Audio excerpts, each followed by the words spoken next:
अच्छा प्रश्न है आपका। आपने ये पूछा कि गुरुजी ये बताइए कि जब हम साधना करते हैं उस साधना के समय हमारी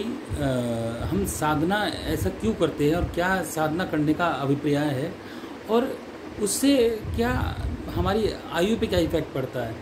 आपने देखा होगा कि जितने भी जो साधक गण हैं, जो साधक हैं, ऋषि मुनि हैं, तपस्वी हैं,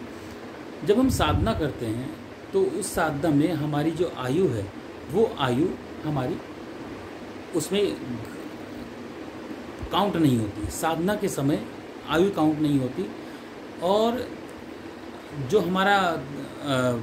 पूरा जो साधना का समय रहता है उस साधना के समय में हमारी, क्योंकि इसका उल्लेख योग साधना में भी मिलता है। योग साधना में जब हम ध्यान लगाते हैं, जो ध्यान की प्रक्रिया होती है, उस ध्यान की प्रक्रिया में जब आपका ध्यान प्रगाढ़ होने लगता है तो आपको ये भी भान नहीं रहता कि आप सांस ले रहे हैं या नहीं ले रहे हैं। जब आपकी सांस कहीं, आपने कभी भी प्रैक्टिकल लाइफ में भी आप अपनी देखिएगा, जब आपका ध्यान कहीं लगने लगता है, टिकने लगता है, तो जो सांस भीतर है वो भीतर रह जाती है, जो सांस अगर बाहर निकली है तो बाहर रह जाती है। जब ध्यान की चरम अवस्था होती है, जब ध्यान का लेवल, जब ध्यान का कंसंट्रेशन पूरी तरीके से एकाग्र हो जाता है, ध्यान अवस्थित हो जाते हैं, तो उस समय हमारी प्राणवायु